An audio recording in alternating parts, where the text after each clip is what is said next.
eu gostaria de convidá-los a abrirem as suas Bíblias para o livro de Juízes, capítulo 18. Juízes, capítulo 18.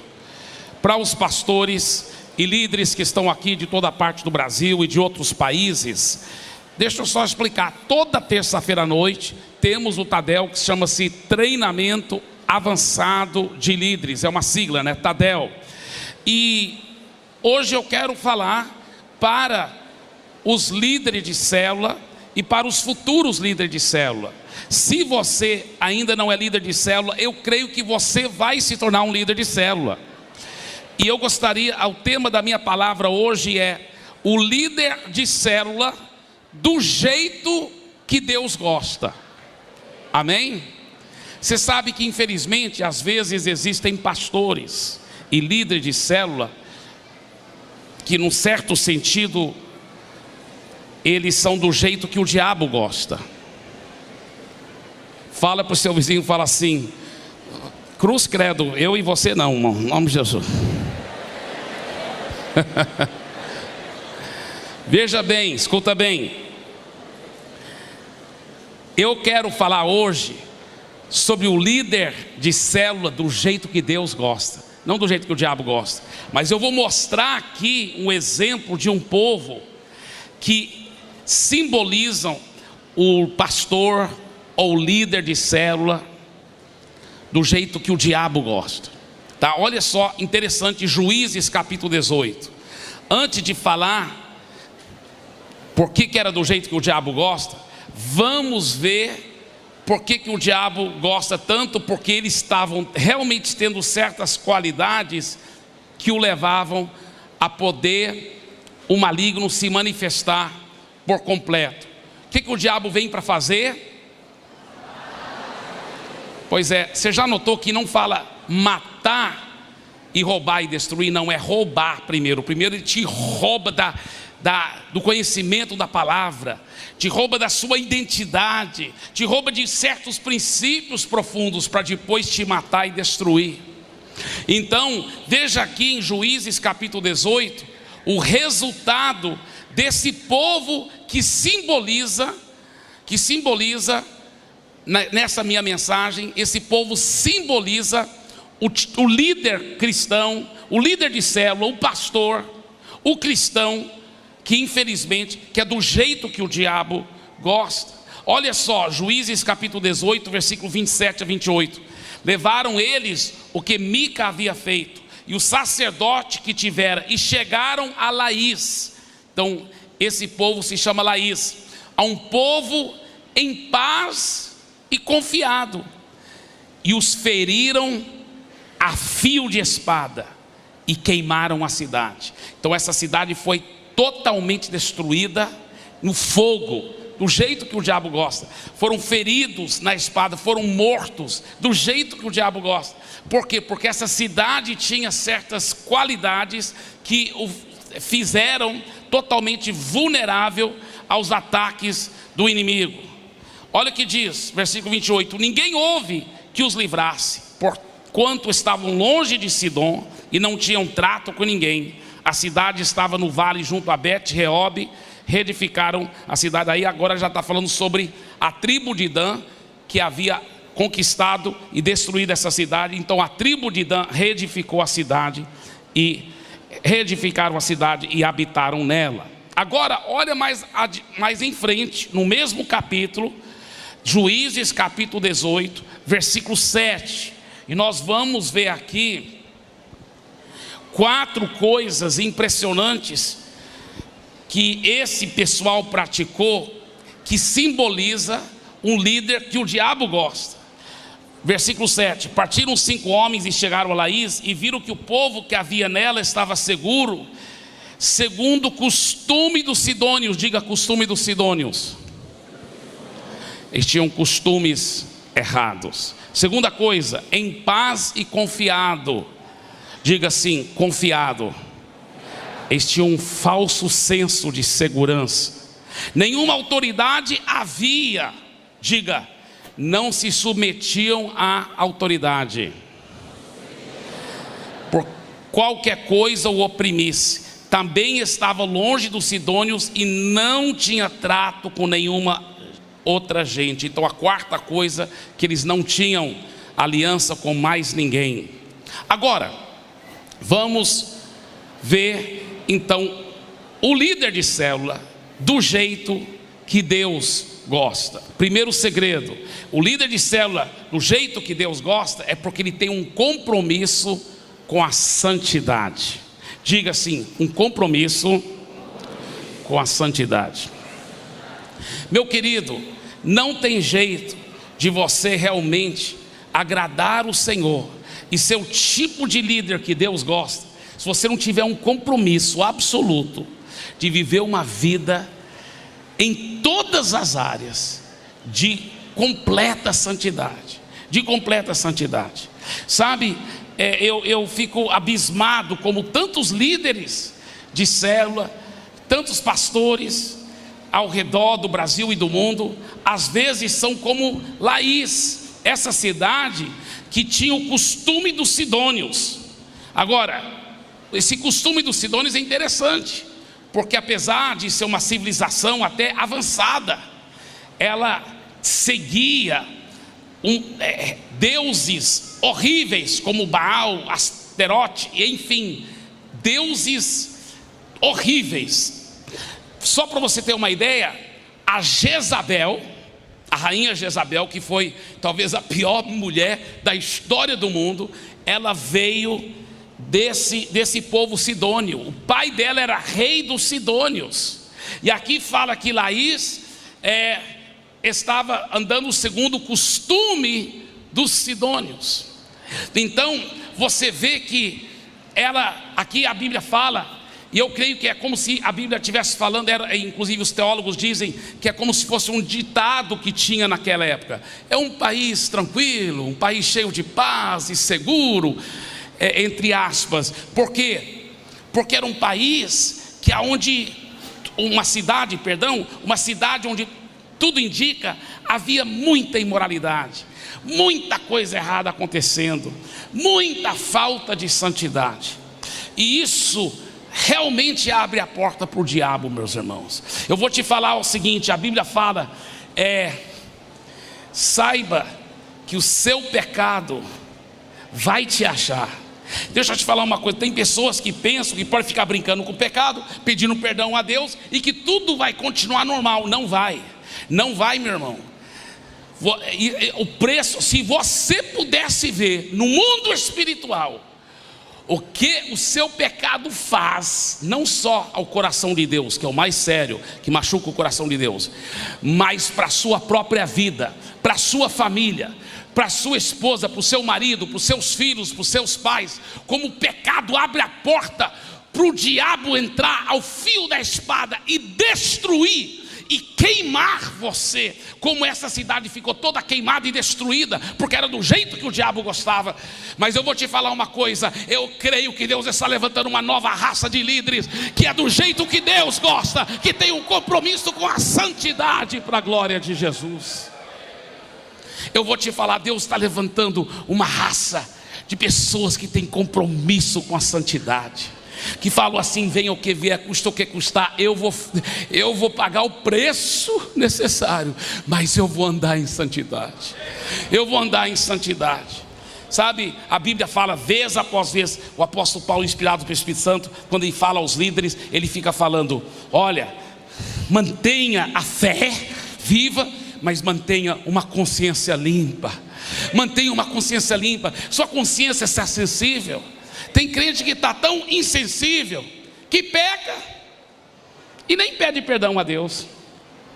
Se machucou um irmão, pede perdão para o irmão, mas para Deus, que é o principal, sabe, que dê aquele senso do temor de Deus, aquele senso de que eu machuquei o coração de Deus. Saul era assim: Samuel, me perdoe. Mas nenhum momento você vê Saul pedindo perdão a Deus. Enquanto o Davi, mesmo depois de indiretamente cometido assassinato, cometeu adultério, machucou tantas pessoas, mas ele grita: contra ti e contra ti somente eu pequei.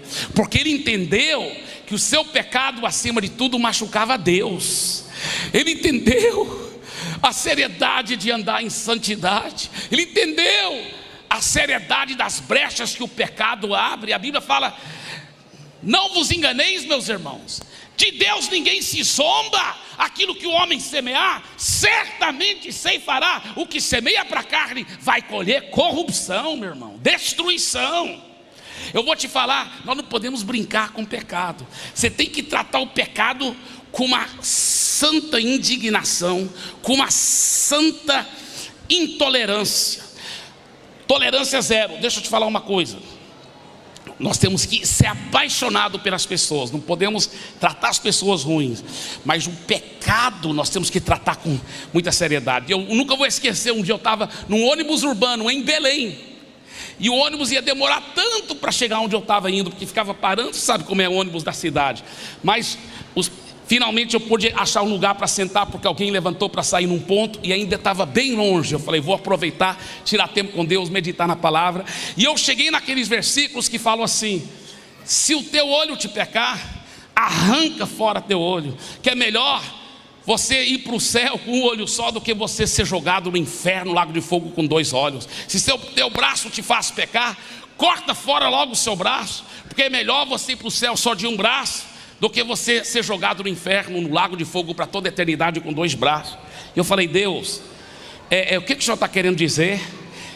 Eu acho que o Senhor não está querendo que eu pegue uma colher e faça assim com o meu olho e arrancar o olho, né? Pegar um serrote e cortar o braço. O que o Senhor está dizendo? Foi muito claro a voz de Deus, muito claro.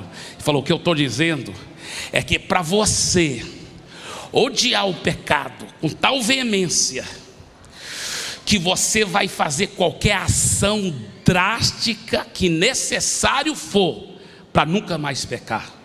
Para nunca mais pecar. Qualquer ação drástica que for. Se for preciso contar seu pecado para o mundo todo, conta. Mas não peca mais. Não peca mais. Tem gente que está tão com medo: o discipulador vai falar para os outros. Ele está muito mais com medo de resguardar sua reputação do que ele vencer o pecado. Eu lembro quando eu me abri com o meu discipulador e vomitei, e uma hora eu estava falando tão alto, aí eu pensei: meu Deus, eu acho que tem pessoas não muito longe que vão ouvir o que eu estou falando. Aí eu pensei: sabe uma coisa? Num certo sentido, não estou nem aí se elas ouvirem, porque vai ser daqui para trás na minha vida, porque daqui para frente eu vou manter uma transparência tão grande, e eu vou andar em vitória. Eu vou andar em vitória. Diga: consciência limpa,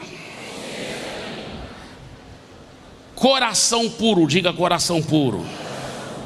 Sabe, o maligno é tão sujo, ele quer fazer a gente pensar que qualquer pessoa ingênua tem um coração puro. E as pessoas até falam, quando alguém é ingênuo, fala assim: ele é tão puro, né? Eu vou te falar, não é isso que a Bíblia chama de coração puro.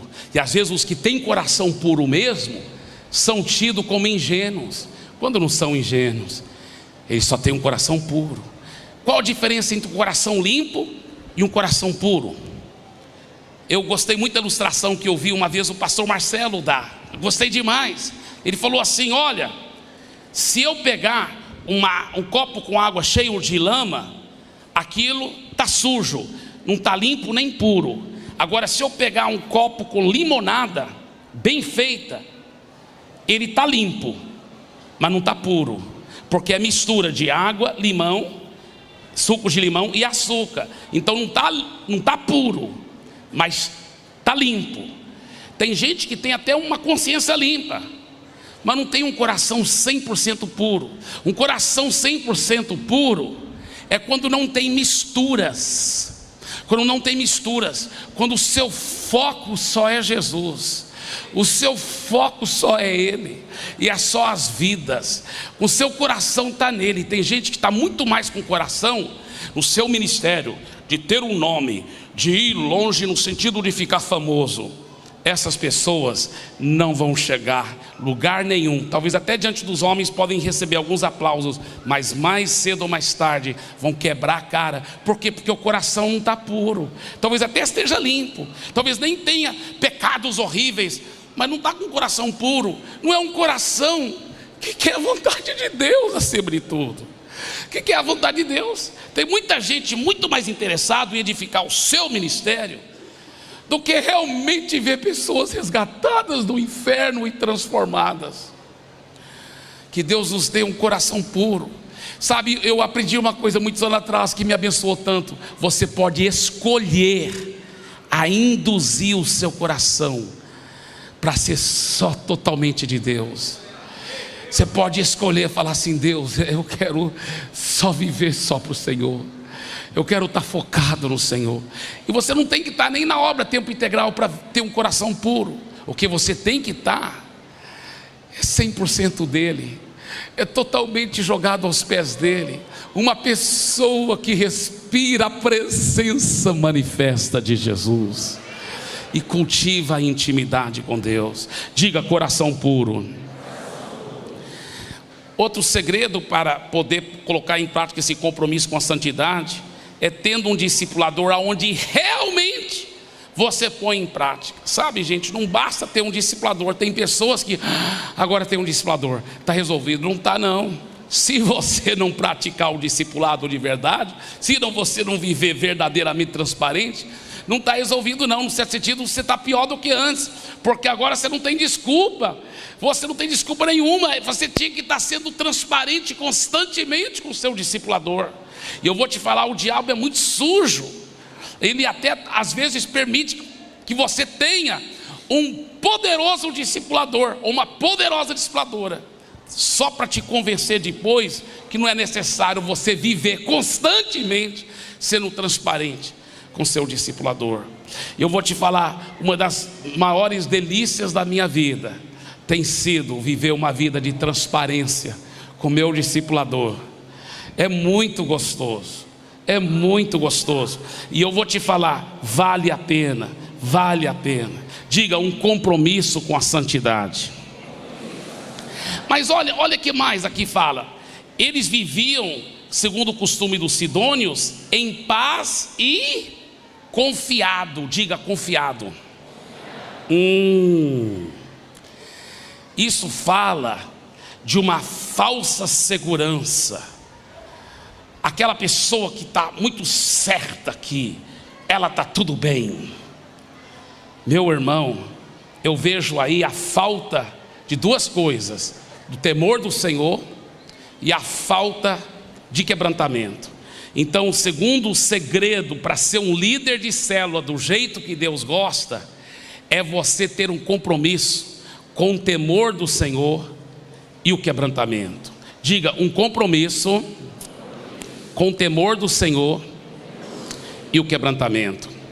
Obadias capítulo 1 versículo 3, a palavra de Deus diz assim, falando sobre o povo lá de Edom.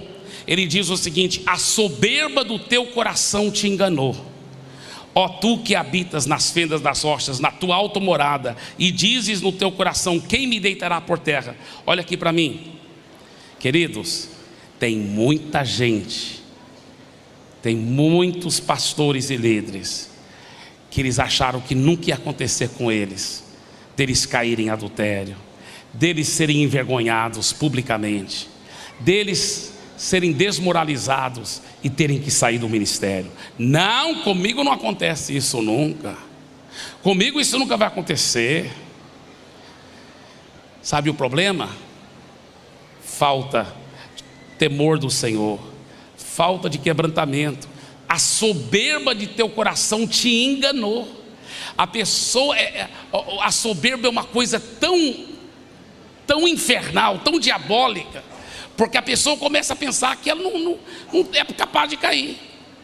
A Bíblia fala: aquele que pensa que está em pé, veja que não caia. Você sabia que não é falta de fé você ter muito cuidado? É falta de fé você ter medo. Você não deve ter medo do diabo, medo de cair, mas você tem que ter muito cuidado. Não são duas coisas diferentes. Eu não tenho medo de atravessar uma avenida super movimentada. Eu não tenho medo, eu atravesso. Mas eu fico olhando, eu tenho muito cuidado, porque eu sei que os carros podem vir com uma grande velocidade. Então, você tem que ter muito, muito cuidado nessa vida cristã. Você quer ser um líder cristão? A Bíblia fala em Tiago, ele estava falando com novos convertidos. Ele falou: não sejais muito de vós mestres, sabendo que nós, os líderes, os mestres, haveremos de sofrer maior juízo. Será que o diabo não ataca mais os líderes do que os liderados? Ataca, meu irmão. Isso é uma realidade. Então, meu irmão, deve dar um temor de Deus, um quebrantamento tão grande. Olha para o seu vizinho e fala assim: não deixe que a soberba do teu coração te engane. Amém? Irmãos, eu sou muito fã, não do jeito que ele ficou depois, mas do jeito que Saul era no começo da sua vida e do seu ministério. A Bíblia fala que Deus mudou o coração dele.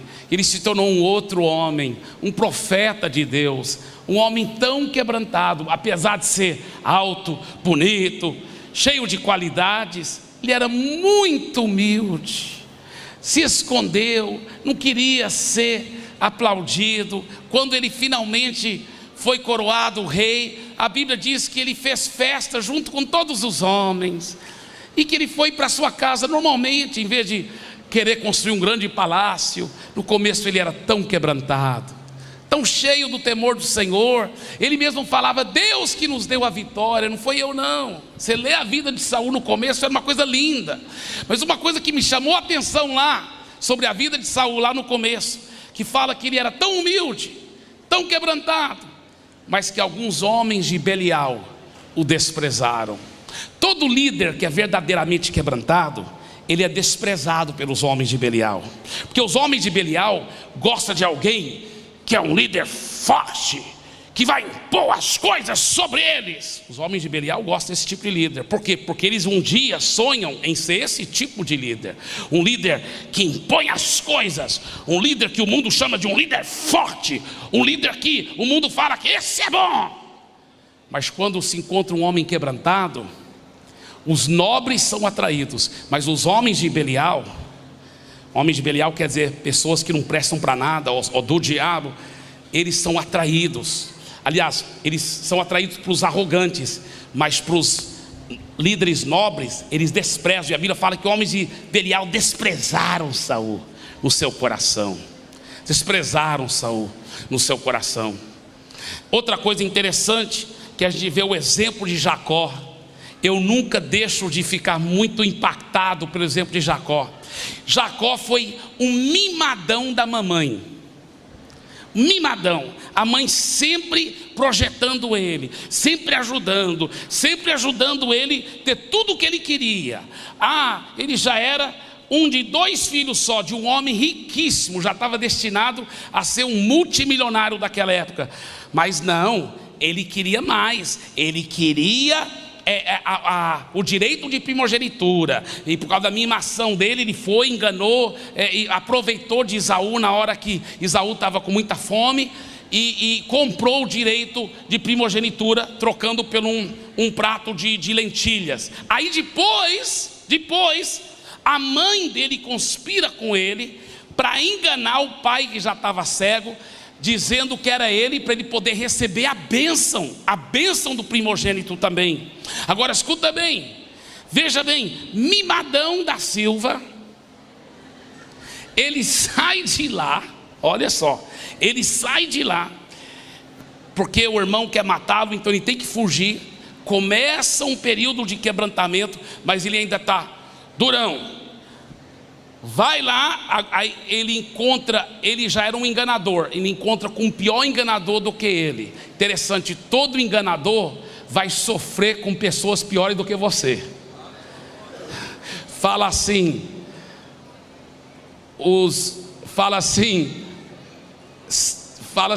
em todo tipo de enganador atrai enganadores piores do que ele.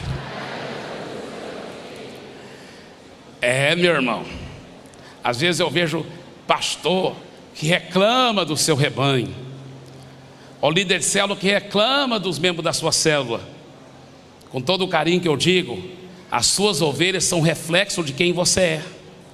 Você atrai o tipo de pessoa que você é, e você ajude elas a se tornarem como você é. Está entendendo?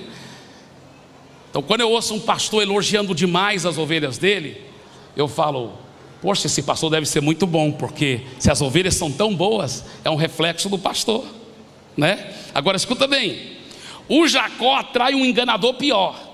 Jacó sofre muita humilhação nas mãos de Labão, mas o Jacó não se quebrantou completamente.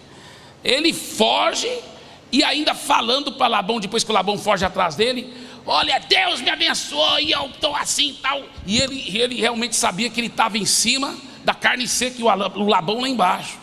Aí, de repente, ele está voltando para a terra dele, e agora ele lembra: rapaz, o Esaú queria me matar, será que o Esaú ainda vai me matar? E agora? E o Jacó, irmãos, finalmente, volte-se para Deus. O Deus que ele havia encontrado lá em Betel, quando ele prometeu para Deus: se o Senhor me levar e me trazer de volta em paz, eu darei 10% de tudo que o Senhor me der. Ele agora, ele vai tirar a noite em oração. E é interessante que quando ele está tirando a noite em oração, buscando a Deus, de repente Deus aparece para ele, e ele sabe que é Deus. Ele sabe que é Deus. Por que ele sabe que é Deus? Porque ele estava orando para Deus. E ele agarra e fala: eu não vou te soltar. E a Bíblia, pessoas falam: Jacó lutou com o anjo, mas não era um anjo, era Deus, era o próprio Deus, né? Inclusive, até quando a Bíblia no Velho Testamento usa a expressão anjo do Senhor, isso é o que os teólogos chamam uma teofania, ou seja, Deus em forma de um homem ou em forma de um anjo. E era realmente Deus. E estão lá no escuro, e Jacó não solta, e Deus falando assim: deixa eu ir. E Jacó: não vou te soltar até o Senhor me abençoar. O que ele estava ainda? Atrás da bênção, atrás da bênção. Aí Deus toca na coxa dele. Deus realmente faz ele sofrer justamente, fisicamente, o que era para ele sofrer também espiritualmente. Ou seja, Deus toca no ponto nevrálgico da sua coxa, desloca a coxa, e ele, mas não vou te soltar. Aí está ficando claro, Deus não pode ser revelado às pessoas que não estão buscando a Ele. E Ele sabe que logo as pessoas vão estar acordando, saindo da tenda e olhando para o outro lado do Val de Jaboque. Deus fala: eu tenho que ir, porque está ficando claro. Eu não me revelo a quem não me está buscando. E é como se Jacó estivesse respondendo: isso aí é problema seu, eu não vou te soltar. Não vou te soltar. Aí o que Deus faz? Olha só. Deus agora toca no ponto nevrálgico da vida espiritual de Jacó. Deus pergunta para ele: como é o seu nome? E Jacó sabia que ele era um enganador. Ele não tentou maquiar. E o que me toca, meus irmãos, é esse quebrantamento do Jacó. Você talvez já ouviu essa história antes, mas o que me toca é esse quebrantamento de Jacó não tentar maquiar a coisa, dele não tentar dizer: eu sou neto de Abraão, filho de Isaac. Não, ele disse: eu sou Jacó. Jacó quer dizer enganador, eu sou enganador. É assim que eu sou mesmo. Ele se quebranta, e assim como agora a coxa dele estava deslocado, Deus havia tocado no ponto nevrálgico, não só fisicamente, mas espiritualmente. E Jacó se quebranta e declara quem ele é. E Deus o transforma e diz: seu nome não é mais Jacó a partir de hoje, é Israel. E você sabe que tudo isso aconteceu em Peniel, que quer dizer face de Deus. Mas o versículo que me pega, irmãos, me pega tão forte, é o versículo 31. Porque olha o que diz o versículo 31 de Gênesis 32. Ouça bem, olha o que diz: nasceu-lhe o sol quando ele atravessava Peniel, e manquejava de uma coxa. Olha só, para você atravessar Peniel, para você ter essa intimidade, você vai ter que manquejar, você vai ter que ser uma pessoa quebrantada. E é só quando você é quebrantado, quando você está manquejando, que você vai poder entrar no Peniel de Deus. E é só quando você entra no Peniel de Deus que o sol vai nascer para você, para o seu ministério. Tem muito pastor querendo que o sol nasce para o seu ministério. Tem pastor aqui clamando: Deus, nasce o sol no meu ministério. Tem líder de célula clamando: Deus, nasce o sol na minha célula. Ela nunca multiplicou. Deus, faça o sol nascer na minha célula, faça o sol nascer na minha igreja, no meu ministério, na minha vida espiritual, para vencer o pecado, seja o que for. Faça o sol nascer, Senhor. Mas o sol só nasce quando você atravessa Peniel. E você só vai conseguir atravessar Peniel manquejando. Escuta bem essa frase: nunca confie num homem de Deus que não manqueja, que não é manco. Nunca confie num homem de Deus que não está manquejando. Nunca confie. Nós não podemos julgar, mas às vezes eu bato o olho, eu vejo muita confiança, muita autoconfiança. É igual o povo de Laís, confiados, seguros. E eu confesso, eu tenho, o bom sentido da palavra, eu tenho medo de caminhar com pessoas que não manquejam, que não estão manquejando. Se você vê alguém que não está mancando espiritualmente, ajude-o, mas não ande muito perto.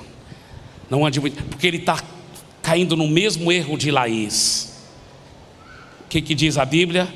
Era um povo em paz e confiado, uma segurança falsa, um senso de segurança falso. Olhe bem nos olhos do seu vizinho e fala assim: nunca confie num homem ou mulher de Deus que não está manquejando.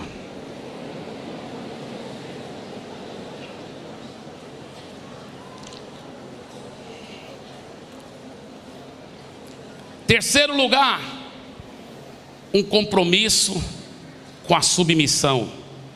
Olha o que diz aqui sobre o povo de Laís. Não somente eles tinham o costume dos sidônios, não somente eles tinham uma paz e confiança falsa, mas olha, a Bíblia fala: nenhuma autoridade havia. Olha só, nenhuma autoridade havia sobre eles, não tinha líder nenhum sobre eles. E olha como essa poesia que o povo falava, porque era como se fosse um ditado da cidade deles: somos um povo em paz e confiado, nenhuma autoridade nós temos sobre nós para nos oprimir. Era uma poesia que eles falavam. Olha, nenhuma autoridade havia que por qualquer coisa o oprimisse. Quer dizer, eles já olhavam para a autoridade com maus olhos. A autoridade oprime, então a gente não quer autoridade sobre a nossa vida. Eles já estavam interpretando tudo errado.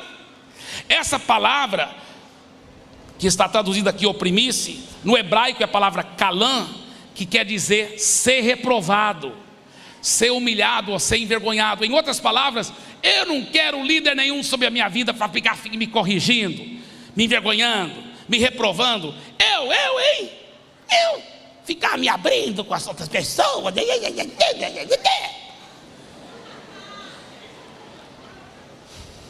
Sai fora, pecado de Laís.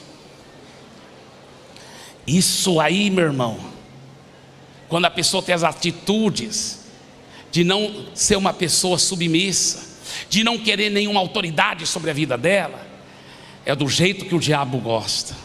Mas do jeito que Deus gosta, a pessoa não somente vai ter compromisso com a santidade, não somente vai ter compromisso com o temor do Senhor e com quebrantamento, mas também ela vai ter que ter um compromisso com a submissão à autoridade estabelecida por Deus sobre a vida dela. Compromisso de submissão com a autoridade de Deus sobre a vida dela.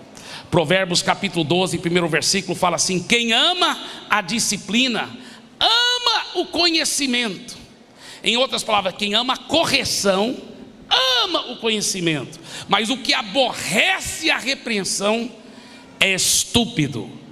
Primeira vez que Deus me deu revelação desse versículo, irmãos, eu entrei em crise, porque eu lembrei de algumas vezes que os meus líderes haviam chamado a atenção, e mesmo que por fora eu me submeti, aqui dentro eu aborreci, eu não gostei daquilo, não senti bem com aquilo.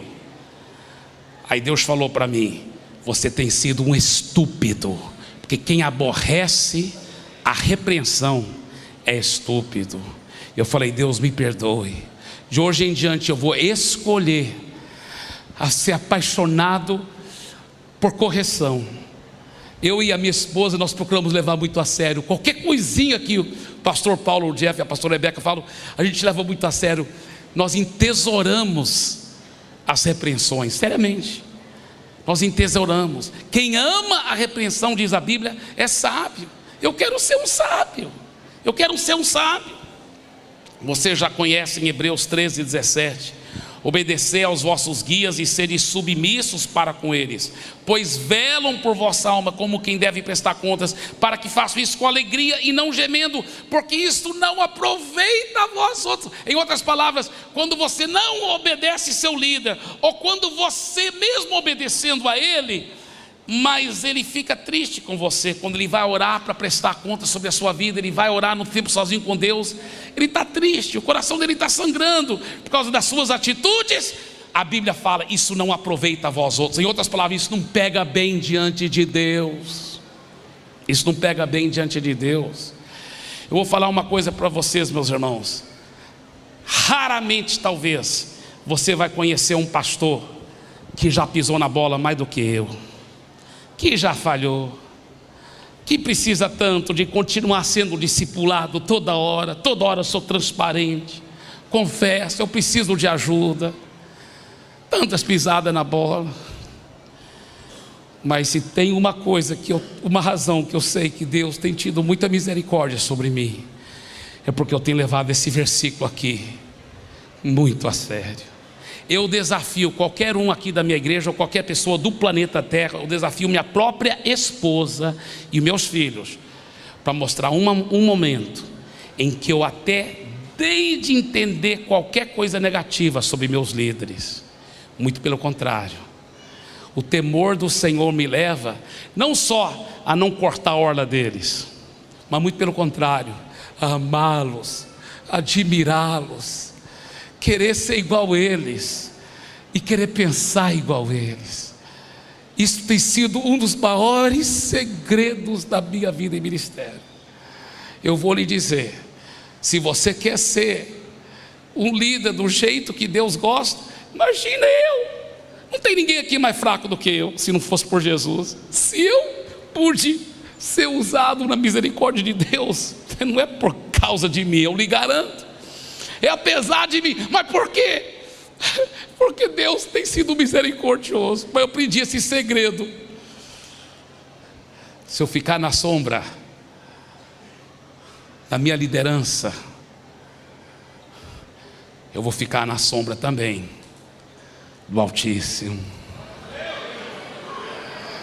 É tão gostoso, é tão glorioso.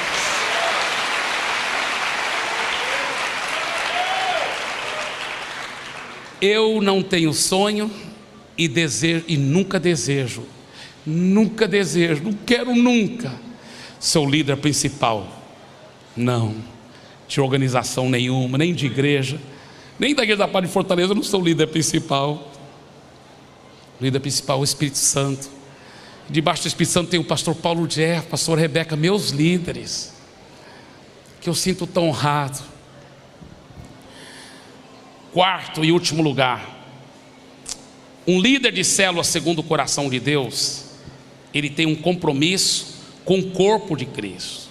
A Bíblia fala que esse povo de Laís, eles, além de viver segundo os costumes dos sidônios, além de viver em paz e segurança falsa, além de não ter nenhuma autoridade sobre eles, eles não queriam nunca ser corrigidos, mas eles também não tinham trato com nenhuma outra gente.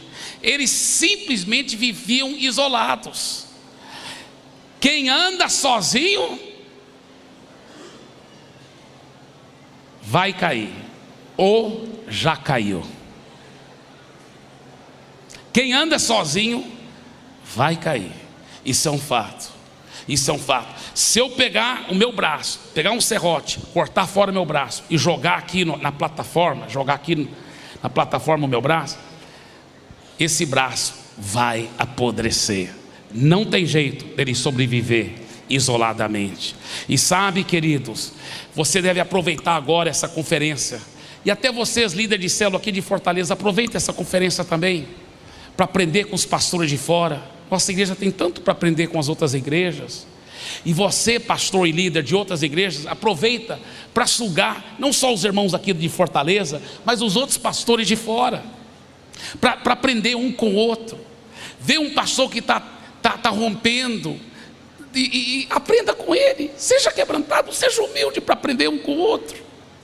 Uma vez, eu e o pastor Geraldo, que hoje é o pastor titular de uma igreja de mais de 70 mil pessoas lá em Santarém, eu tinha levado o pastor Geraldo para a gente visitar uma grande igreja em São Paulo.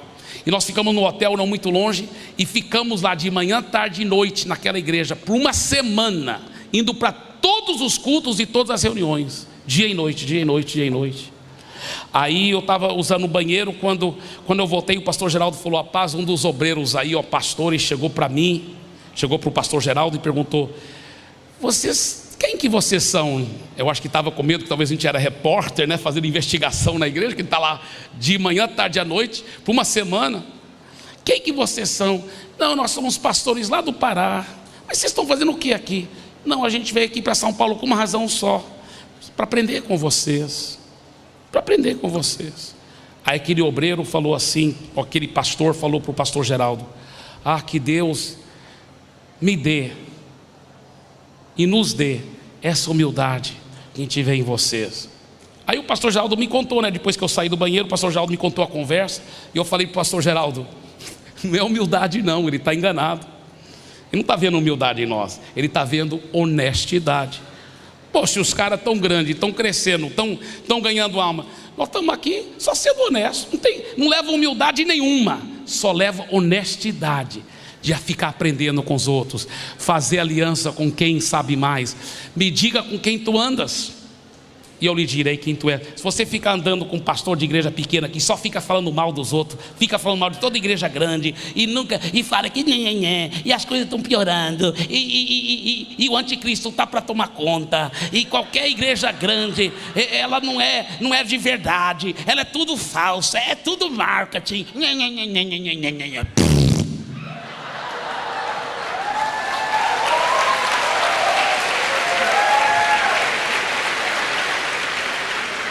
Agora, começa a andar com essas feras aí do MDA. Me diga com quem tu andas, e eu lhe direi quem tu és. Olha para o seu vizinho e fala assim: a sua igreja vai crescer em qualidade e quantidade. Diga para ele: isso é só o começo, o melhor está por vir. Aleluia!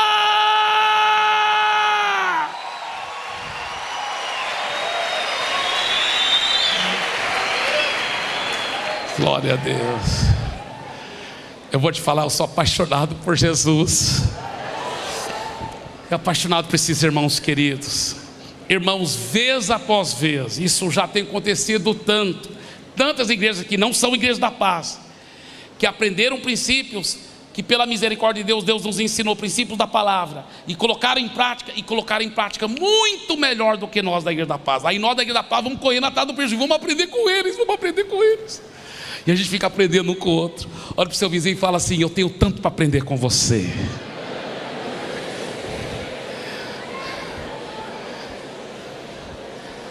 Vamos crescer um com o outro, amém, queridos? Aleluia. Sabe, durante essa conferência, aproveite os intervalos para sugar um ao outro. Procura aqueles líderes que estão rompendo para a glória de Deus, que estão, olha, nós temos cada testemunho aí, irmãos. de igrejas que estavam com 60, agora está com 600 pessoas, depois de pouco tempo. Igrejas que estavam com 100, agora estão com 1.500. Igrejas que, irmãos, é cada história, cada testemunho. Os pastores ficam vindo para mim contando. Hoje mesmo eu vi cada testemunho. Eu estou muito impactado. Eu vejo tanto que eu estou falando a verdade. Eu sei que eu tenho muito que aprender com vocês, minha equipe. Nós queremos aprender com vocês. Vamos crescer junto, é tão gostoso. Ninguém tem que ficar na poeira, só o diabo.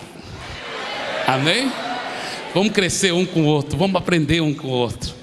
E isso é só o começo, em nome de Jesus. Amém? Dê para Jesus uma forte salva de palmas.